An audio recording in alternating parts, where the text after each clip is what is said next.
शिक्षा मंत्री हैं उनका डिफेंड करना एनटीए को और उनका ये कहना है कि कोई पेपर लीक नहीं हुआ, उनको शर्म नहीं आती?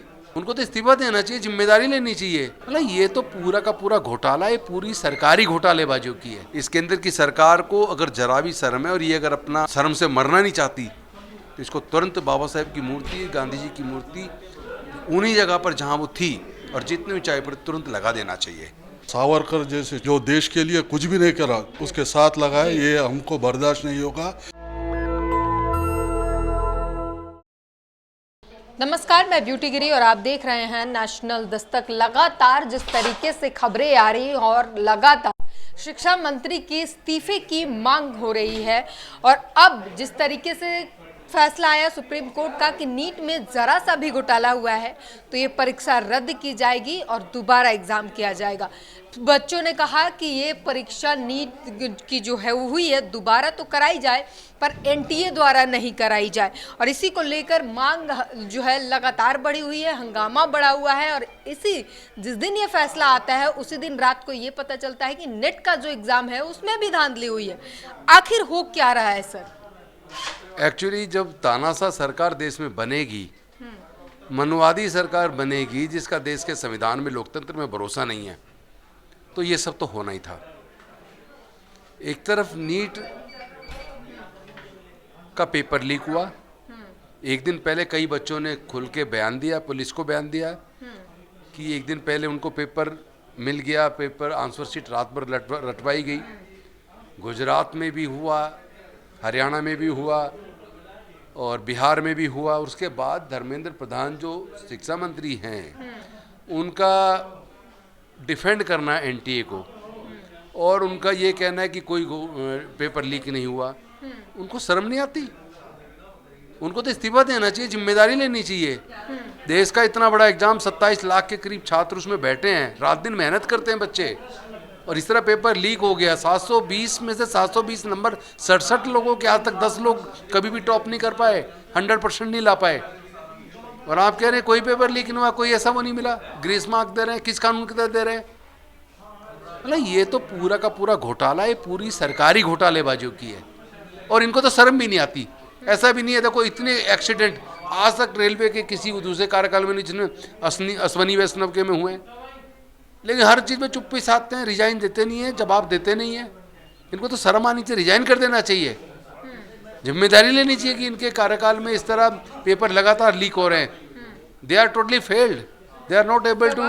ये बनता है कि तीसरी बार जब ये नरेंद्र मोदी सरकार बनी, सबसे पहले तो जब चुनाव हुए तभी लगा कि कुछ बदलाव आएंगे, आंकड़े आए तब लगा कि कुछ तो बड़ा बदलाव होने को है। लेकिन जब मंत्रिमंडल का विस्तारण हुआ, मंत्री वही रिपीट किए गए, ट्रेन एक्सीडेंट हो रहा है, रेल मंत्री का इस्तीफा मांगा जा रहा है, शिक्षा में घोटाले हो रहे हैं, मंत्रालय से उनसे भी मंत्री से इस्तीफा मांगा जा रहा है, लेकिन कोई सुनवाई नहीं हो रही। जैसे पहले था वैसे अब भी है, कोई बदलाव आया नहीं। देखिए, ये बेशर्म सरकार है, इनका आचरण और चरित्र थोड़ा खत्म हो जाएगा। इनके तो आचरण में ही भ्रष्टाचार दिखता है। ये तो न्याय के पक्षधर भी नहीं है। लगातार एक के बाद एक सारे घोटाले बीजेपी शासित राज्यों में हो रहे हैं, पेपर लीक भी बीजेपी शासित राज्यों में हो रहे हैं, और जितने भी एग्जाम हो रहे हैं, चाहे वो पुलिस का भर्ती का एग्जाम हो, चाहे वो रेलवे के एग्जाम हो या पुलिस का एग्जाम, यानी हर एग्जाम हर तो लीक हो रहा है। अब ये नेट का भी लीक हो गया। सवाल वही है सवाल कि विपक्ष इस बार मजबूत हुआ था। आस ये लगी थी कि अब जो पहले मनमानी चीजें चलती थी, इस बार बहुत मजबूती से आप देखना, संसद में विपक्ष बहुत मजबूती से जनता के मुद्दे उठाएगा। और ये सही बताऊं तो चुनाव भी जनता ने जीता है। बीजेपी गठबंधन को, एनडीए को वो बहुमत नहीं मिला है।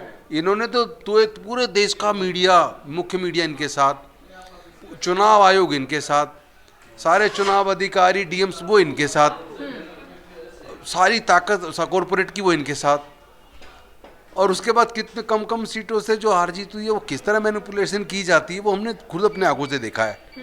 तो ये तो गठबंधन, इंडिया गठबंधन को लोगों ने एक्चुअल बहुमत दिया था, लेकिन मैनिपुलेशन जो हुआ है, जनता इनको जवाब देगी।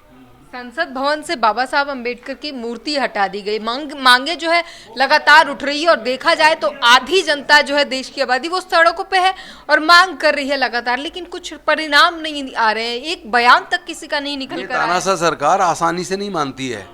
क्या करेंगे? किसान आंदोलन का आपने देखा कि कितने साल तक वो बैठे रहे। ये सरकार वोट से डरती है। अब आने वाले तो विधानसभा चुनाव में हरवाएंगे सब जगह इनको। और अभी ये आंदोलन इतना बड़ा होने वाला, पूरे देश का बहुत बड़ा आंदोलन बनेगा। अभी थोड़ी शर्म अगर बची है, आपकी आस्था आस्था है, हमारी आस्था आस्था नहीं है। डॉक्टर बाबा साहेब अम्बेडकर कोई साधारण पुरुष नहीं है। उन्होंने देश के तमाम दलित, पिछड़े, आदिवासी, वंचित वर्ग के लोगों को हजारों साल से गुलामी से मुक्ति दिलाई। उनके पढ़ने लिखने के रास्ते खोले, नौकरियों में रिजर्वेशन दे के वहाँ जाने का रास्ता खोला, संसद विधानसभाओं में रिजर्वेशन दे के वहाँ जाने का रास्ता खोला।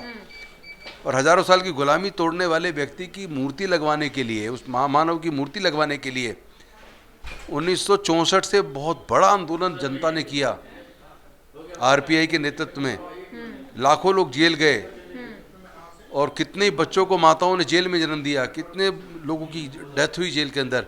और इतने लंबे संघर्ष के बाद 2 अप्रैल 1967 को ये मूर्ति लगी है। ये ऐतिहासिक मूर्ति है, कोई साधारण बात नहीं है।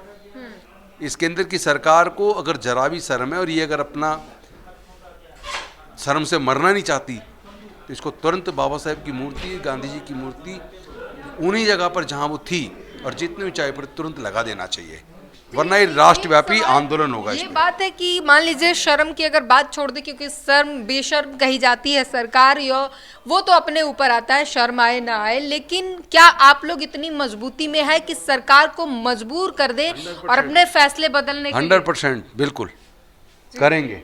तो ये राजेंद्र पाल गौतम है और सामाजिक नेता है, समाज में रहते हैं और सामाजिक मुद्दों पर खुलकर बात करते हैं। और उन्होंने साफ कह दिया कि हम इतने मजबूती से खड़े हैं कि सरकार को अपना डिसीजन बदलने के लिए मजबूर कर दें और वहाँ पर जहाँ से मूर्ति हटाई गई है वहीं पर मूर्ति फिर से लगवाएंगे। इतना बड़ा जन आंदोलन होगा, इतना बड़ा जन आक्रोश होगा। ना सिर्फ ये बल्कि यहाँ पर जो है हैदराबाद से इसी इवेंट के लिए, सर आप हैदराबाद से आए हैं, क्या सिर्फ इसी प्रेस कॉन्फ्रेंस के लिए आए हैं, क्या कुछ कहेंगे? ये आंदोलन के लिए आए हैं हैदराबाद से। मेरा नाम महेश्वर राज है। मैं all India confederation of SC ST OBC minorities का स्टेट प्रेसिडेंट हूँ तेलंगाना का। आज हमारे डॉक्टर उदित राज जी के आह्वान पर इस प्रेस कॉन्फ्रेंस को आए और यहाँ से आंदोलन शुरू करेंगे।